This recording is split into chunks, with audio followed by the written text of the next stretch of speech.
365일 건강하게 사는 방법을 알려드리는 100세 시대의 건강지침서. 여러분 안녕하십니까? 건강365 미션입니다. 제가 소개드릴 이분은요, 자기를 건강365의 잡곡밥이라고 소개를 해달라고 하더라고요. 건강지킴이 허미라 씨 나오셨습니다.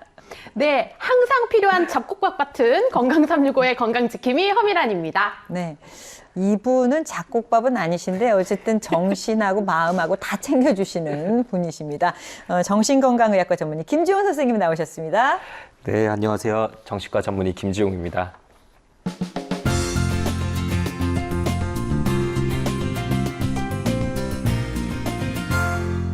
오늘의 주제는요, 나도 정말 화내고 싶지 않아요.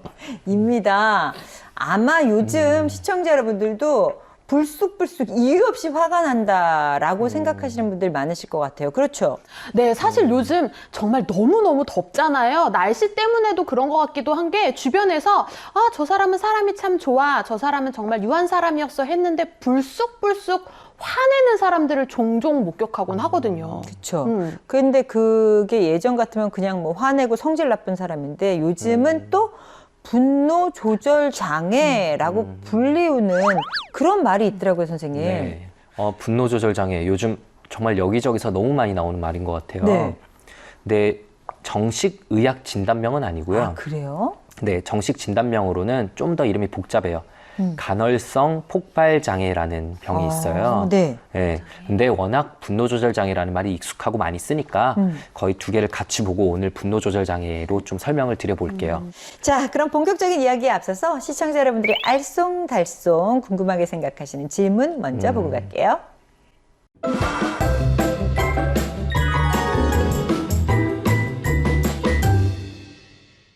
자, 분노 조절 장애 어떤 궁금증이 있나요?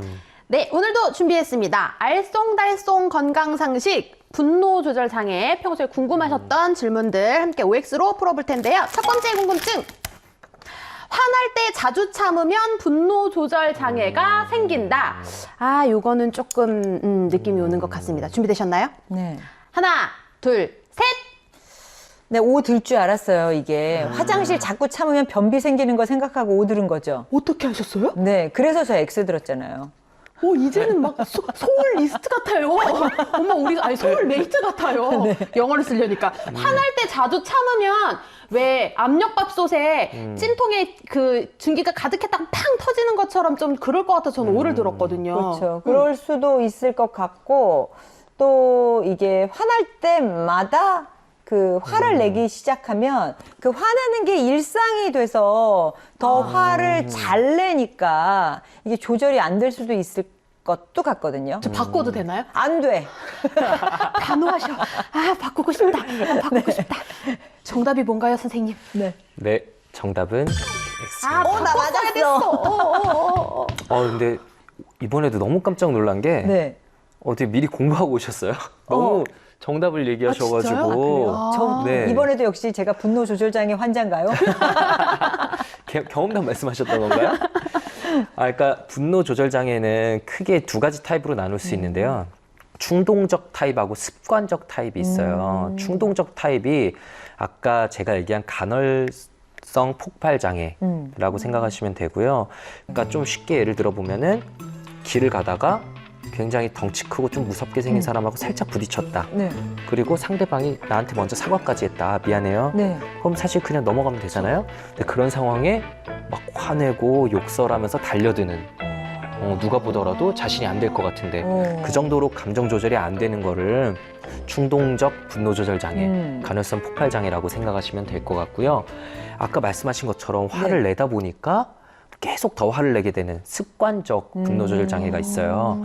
뭐 우리 사회에서 흔히들 그런 말도 하잖아요. 좀 큰 목소리 내야지 된다. 막 식당 같은 데서 컴플레인 할 때도 막 크게 화내야지. 목소리 큰 놈이 이기는 거다. 네, 뭐 그렇죠. 이렇게. 그런 거를 반복적으로 경험하면서 이래야 되는구나 라고 깨달으신 분들이 네. 그게 마치 습관처럼 되어서 아주 작은 거에도 먼저 불같이 화를 내는 그런 습관적 분노 조절 장애 분들도 계시기 때문에 네, X를 들 수밖에 없었습니다. 그렇군요. 그렇다면 이것은 화는 이게 잘 내야 된다 이런 말이 되는 거네요. 그리고 건강 365 MC님과 건강 지킴은 아직까지 갭이 크다. 공부를 해야 된다 이런 생각이 드네요. 책을 좀 읽어야 잡곡밥 더 드십시오. 아, 잡곡밥만 너무 먹었나 봐요. 공부는 안 하고. 아, 두 번째 질문 한번 보도록 하겠습니다. 이번엔 제가 자신 있습니다. 분노 조절 장애는 화내기 전까지 드러나지 않는다. 하나, 둘, 셋. 한 번을 안 맞아, 한 번을. 정말 어떻게 이럴 수가 있어. 저는 왜 그랬냐면 이게 분노 조절 장애면 화를 내는 걸 봐야 제가 선생님 말씀하신 것처럼 저 정도로 화낼 게 아닌데 왜 저런가 할 수 있을 것 같아서 오를 네. 들었거든요. 근데 이게 또 저희 프로그램에서 다룰 정도면 분명히 그 전에 징후처럼 나타나는 것들이 있지 않을까. 왜냐면 예를 들면 어떤 사람은 뭐 화를 내기 전에 이렇게 손을 부르르 떤다거나 숨소리가 가빠진다거나 약간 그러한 게 있는 다음에 야! 이렇게 나타나지 않을까라고 생각을 이 해봤습니다만. 프로그램에 임할 때 네. 프로그램의 흐름과 취지를 또 파악을 해야 이게 질문에 답을 할 수 있어요. 저는 또 맞네요. 또 들어보니까 그런 것 같기도 그건 또 하고. 모르죠, 또 정답은. 아하, 네. 요런 것 같은데. 선생님, 정답은 뭔가요? 네, 저는 정답은 O라고 생각합니다. 맞았어. 맞고야 말았어. 아, 근데 방금 하신 말씀도 저도 들으면서 그럴 수 있겠네 정도 또 생각을 해버렸는데 이래서 이게 사기꾼하고요, 박사고요, 한 끗 차이예요. 네, 제가 아까 미리 조금 말씀을 드리게 됐는데 평소에 성격이 그럴 걸 별로 상상도 할 수 없었던 분들이 이러시는 경우가 많아요. 그리고 그 간헐적 폭발장애, 분노조절 장애 가지신 분들의 특징이 화를 내고 난 다음에 심하게 자책하고 후회하고 진심으로 겉으로 그런 척하는 게 아니라 그런 경우가 많아요. 그래서 평소에는 정말 다른 사람과 큰 차이 없이 그냥 온순한 사람, 그냥 별 문제 없는 사람처럼 지내다가 네. 순간 이렇게 나타나게 되는 건데 그런 원인은 물론 사람마다 약간씩 달라요. 실제로 막 뇌파를 촬영해 보면 약간 정상이가 조금 차이가 있다는 심지어 연구 결과도 있고 아니면은 그럴 만한 심리적 원인이 있다라는 그 뭐 연구 결과도 있고 혹은 어릴 때 그런 부모님의 모습을 보고 자라서 자기도 모르게 이렇게 따라하게 됐다라는 이론들도 있고요. 사람마다 조금씩은 다르겠죠. 네. 아무튼 지금까지는 1대 0이라는 거. 이거 굉장히 위험한 거예요. 분노조절 장애는 화내기 전까지 드러나지 않으니까 주변에 막 착할 것 같은 사람들도 다 위험할 수 있잖아요. 그래서 세상을 얼마나 조심하면서 살아야겠어요. 그래서 옛날에 어른들이 원래 화 안 내던 놈이 한 번 내면 엄청 무섭다. 막 이런 것도 일리가 있는 건가 봐요. 네. 오, 이게 왜 1대 0이야? 1대 1이지? 아, 맞네. 분노조절장애다. 분노조절장애다. 그렇게 화낼 일은 아닌 것 같은데요. 이러면서. 자, 그럼 네. 1대 1인 가운데 네. 세 번째 문제 풀어보도록 하겠습니다. 무서워. 자, 세 번째. 소심한 사람이 분노조절 장애에 걸릴 확률이 높다. 소심한 사람이? 전 준비됐습니다. 네. 하나, 둘, 셋! 정말 한 번도 안 맞네. 저는 또 왜 그랬냐면 소심한 사람일수록 화를 제까닥 잘 못 내잖아요. 그러니까 분노조절 장애보다는 좀 다른 질병이 나올 수도 있을 것 같아가지고 X 들었거든요. 소심한 분들이 워낙 그 자신에게 뭔가 쌓인 걸 풀어내지를 못하잖아요. 그래서 감정의 잔여물이 많이 남아있다 보니까 이게 좀 문제를 일으킬 수 있지 않을까라는 생각으로. 진짜 되게 설득력 했습니다. 있으시다. 나도 장난 공부 아니다. 다시 시작할까봐. 너무 멋있다. 선생님 정답은 무엇인가요? 네, 저는 정답은 O라고 생각합니다. 지구야. 네, 이것도 좀 이렇게 들고 싶을 정도로 좀 애매하긴 한데 네. 방금 말씀하신 부분은 분명히 맞아요. 이렇게 좀 소심한 사람들이 평소에 사실 일상생활에서 우리가 분노가 쌓일 일, 화가 쌓일 일 정말 많잖아요. 집에서도 생길 수 있고 회사에서도 생길 수 있고 그냥 일상생활하다가 길거리에서 생길 수도 있고요. 그럴 때 보통 어느 정도 적당한 사람들은 적당하게 화를 내요. 자기 의사도 좀 표출하고 네. 감정도 드러내고 아씨 왜 그래 뭐 이런 식으로 할 수도 있는데 오히려 너무 공손하고 너무 소심한 사람들은 겉으로 볼 때는 정말 마냥 착한 사람인 것 같지만 그 분노를 적절하게 풀지 못한다면 계속 속에 쌓아놓고 지낼 그쵸. 가능성이 있어요. 그러다가 전혀 예측하지 못한 타이밍에 뇌의 전전두엽에서 충동을 더 이상 조절하지 못할 정도로 과부하가 걸릴 때 확 튀어나오게 되는 거죠.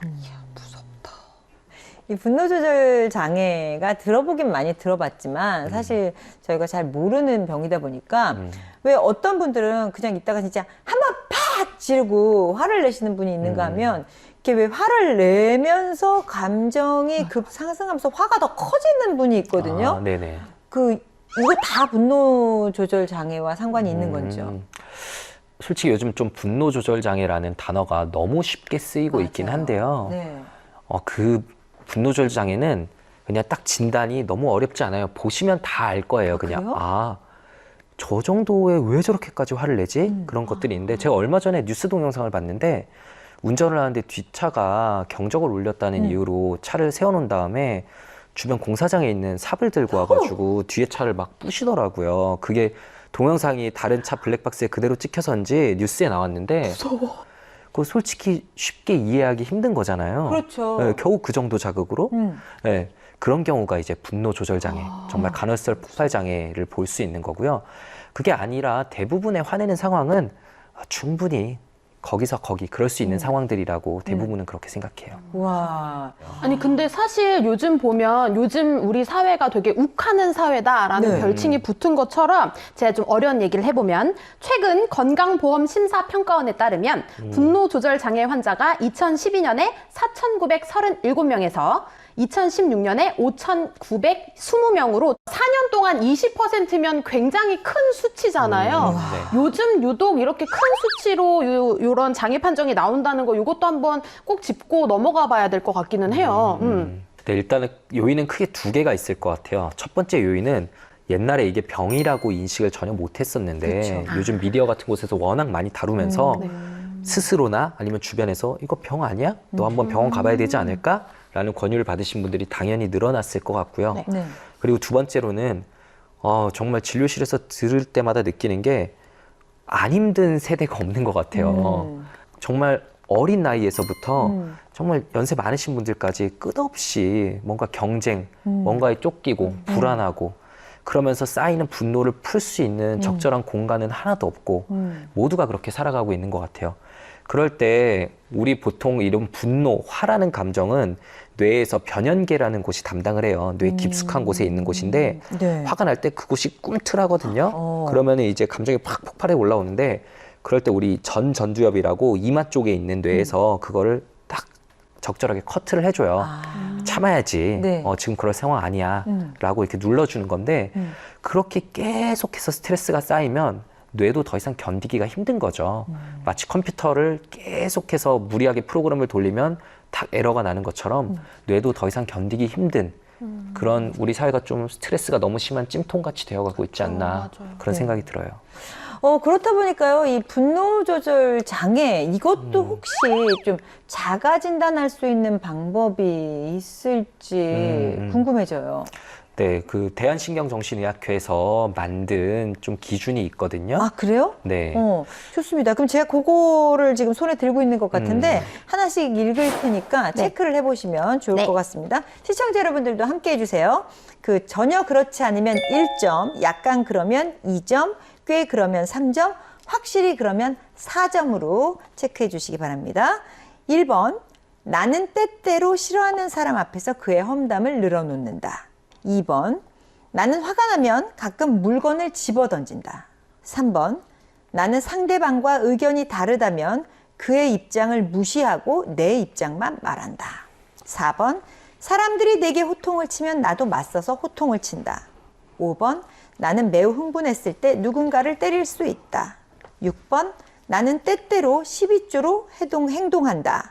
7번, 나는 거짓 협박을 자주 한다. 8번, 나는 논쟁할 때 언성을 높이는 경향이 있다. 9번, 나는 궁지에 빠지게 한 사람을 알면 끝까지 추적해서 싸운다. 10번, 나는 때때로 다른 사람을 해치고 싶은 충동을 느낀다. 전혀 그렇지 않다가 1점이기 때문에 일단 최소 점수는 10점에서 시작할 것 같습니다. 네. 자, 미란 씨. 네, 해보셨습니까? 저 해봤습니다. 네, 미란 씨는 점수가 저의 몇 점이 점수는 나왔습니까? 이거 되게 떨리네. 저의 점수는 13점입니다. 선생님, 전 어떤가요? 되게 놀랍네요. 굉장히 건강하시고 저도 뭐 해보면 당연히 13점 이상 나올 것 같거든요. 그래요? 네, 굉장히 건강하시다는 진실되지 생각이 않았나? 들었고. 솔직하게 했는데. MC님은 몇 점이 나오셨어요? 저 지금 놀라고 있잖아요. 저도 13점 나왔거든요. 아, 역시 그래요? 서울 웨이트였어. 네, 그래서 별로 그렇게 뭐 그렇다 할 만한 음. 항목은 많지 않았어서 이 정도면 저희가 정신 건강은 건강 365를 진행하는 방송인으로서 어느 정도 합격이라고 볼 수 있을까요? 아, 그럼요. 두 분이 네. 거의 합친 점수가 돼야지 네. 약간 위험도다라고 볼 수 있는데 네. 공교롭게 그렇게 됐네요. 보통 한 25점 정도까지는 충분히 그럴 수 있다. 네. 보고요. 26점이 넘어가면은 이거 조금 위험한데 그리고 30점이 넘어가면은 네. 꽤 고위험군이다. 오. 한번 좀 진찰을 받아볼 필요가 있다. 네. 이렇게 생각할 수 있을 것 같아요. 그렇군요. 네. 이렇게 그러면 이 높은 점수가 나온 분들은 자가 진단을 해서 했으면 바로 병원에 가야 될까요? 아니면 뭐 스스로 뭔가 좀 다스릴 수 있는 그런 게 있을까요? 일단은 높은 점수가 나왔다고 무조건 분노 조절 장애는 아니니까 당연히 너무 걱정하실 필요는 없을 일단은 것 안심을 같고요. 하시고요. 네. 네. 그래도 내가 평소에 좀 욱하는 경우가 많다. 그리고 그것 때문에 주변 사람들과의 관계, 네. 혹은 직장 생활에서 좀 문제를 일으켰다라는 분들에게는 좀 제한할 수 있을 만한 방법들이 몇 가지 있어요. 가장 대표적으로 좀 얘기해 보는 게 15초법이라는 게 있어요. 네. 15초. 15초. 네. 우리가 정말 화가 날 때 제가 아까 변연기 얘기를 했잖아요. 뇌에서 특정 부분에서 화가 확 나고 분노에 관련된 호르몬들이 막 올라가기 시작해요. 그럴 때 그 분노 호르몬들이 이렇게 딱 꼭대기를 찍는 정점을 찍는 데까지 보통 한 15초 정도가 걸린다고 해요.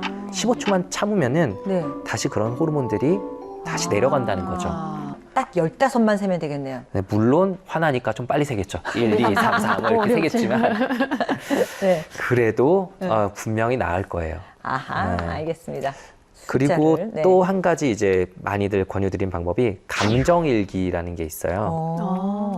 그날에 나에게 어떤 일이 있었다 이런 일기를 적는 게 아니고 나는 오늘 어떤 감정들이 들었다라고 감정에만 집중을 해서 최대한 자세하게 적어보는 거죠. 네. 그러면은 예를 들어 화나는 감정, 슬픈 감정 이런 게 있었을 때 네. 그거를 밖에서 표출 안 했더라도 일기장에만 글로 옮겨 적는 것만 해도 감정이 상당히 해소되고 마음이 편안해지는 경험을 할 수 있어요.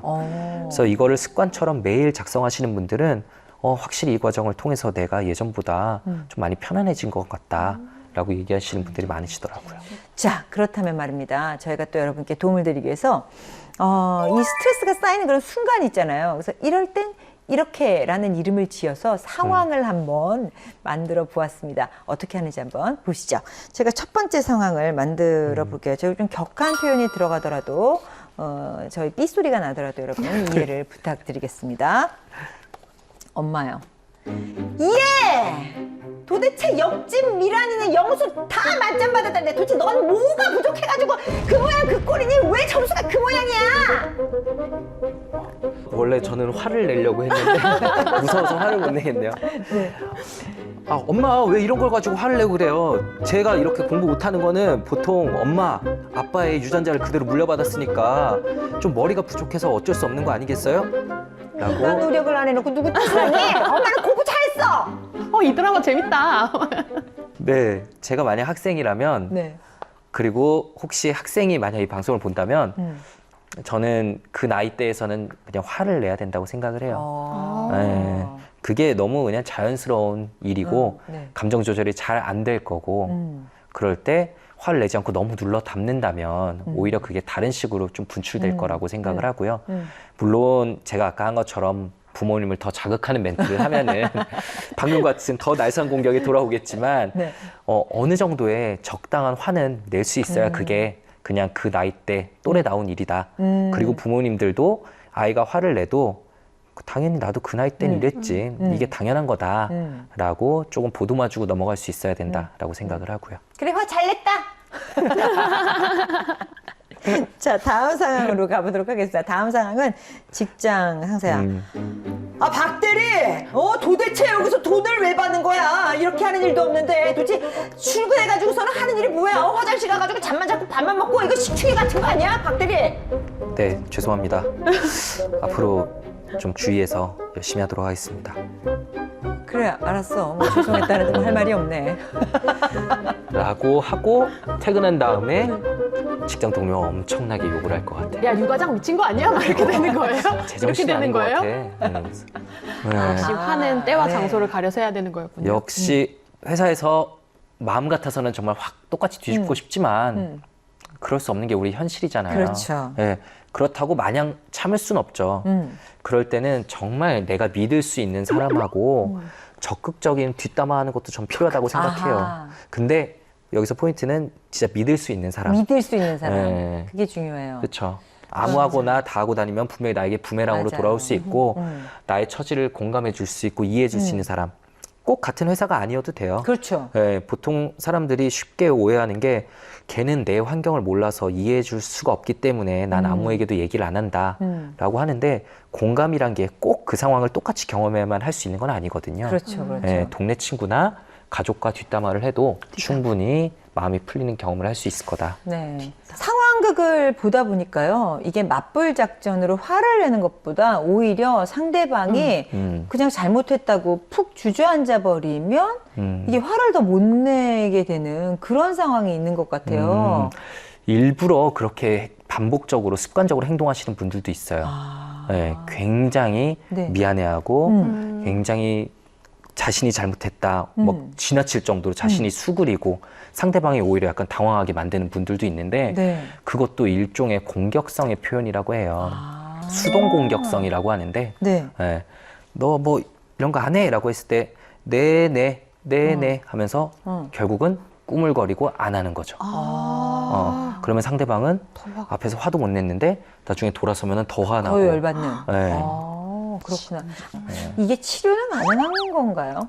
네, 조금 힘들 건 사실이에요. 네. 네, 왜냐하면은 본인 스스로 필요성을 못 느낄 때가 좀 그렇죠. 많아요. 이게 병이라고 생각 안 하고 네. 그냥 나의 일종의 성격이다라고만 생각해서요. 그런데 치료법이 그럼 아예 없냐? 절대로 그렇진 않고요. 아까 말씀드렸다시피 분노가 올라오는 건 당연한 뇌의 반응이고 그럴 때 적절하게 충동 조절을 전전두엽에서 해줘야 되는데 이렇게 전전두엽의 기능을 약간 보강할 수 있는 충동 억제제 같은 약물들이 정신과에는 있어요.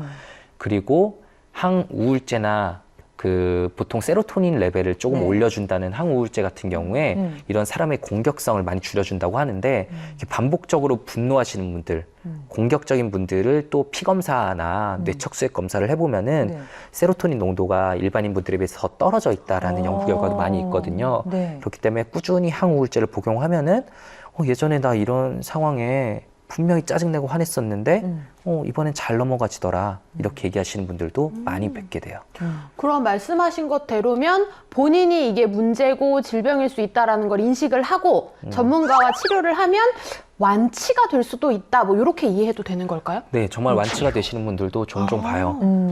나는 겨우 이 알약 하나를 먹고 내 인생이 바뀌었다라고 하시는 분들도 꽤 자주 뵙게 되거든요. 그렇기 때문에 분명히 치료 가능한 질환이긴 하다라고 네. 말씀드리고 싶네요. 이 세로토닌이라는 물질이 약물로 복용을 할 수도 있고 아니면은 왜 또 뭐 어느 의학 박사 선생님들 분들께서는 어떤 활동을 하면 세로토닌이 높아진다 뭐 이런 얘기도 제가 들은 것 같거든요. 네. 결국 우리가 기쁨을 느낄 수 있는 행복을 느낄 수 있는 활동을 하면은 당연히 뇌에서는 세로토닌이라는 게 좀 분비가 많이 되기 시작해요. 근데 물론 그거에 한계가 있긴 하지만 저는 가끔씩 그래서 세로토닌 분비가 필요해 보이시는 분들한텐 불법적인 것만 아니라면 재밌는 거 어떤 거든 하시라고 해요. 네. 가끔 너무 힘들 때는 하루 종일 게임을 해도 괜찮고 하루 종일 운동을 해도 괜찮고 불법적이지만 않으면 그냥 하시라라고 말씀을 드리곤 하죠. 네, 알겠습니다. 오늘 병도 치료하고 성격도 좋아질 수 있도록 여러분들 분노를 좀 조절할 수 있는 방법에 대해서 알아봤습니다. 분노 조절 장애에 대해서 김주영 원장님께서 자세히 말씀해 주셨습니다. 선생님 고맙습니다. 네, 감사합니다. 현대인에게 피할 수 없는 숙명, 그 스트레스로 인해서 생기는 분노 조절 장애를 방치하다 보면은요, 그 자신의 행복뿐 아니라 타인의 행복까지 망가뜨리는 원인이 되는 것 같습니다. 그러니까 평소 자신의 심리 상태에 관심을 갖고 화가 났을 때 어떻게 하면 마음이 평온해지는지 스스로 찾아보는 것이 큰 도움이 될 것 같습니다.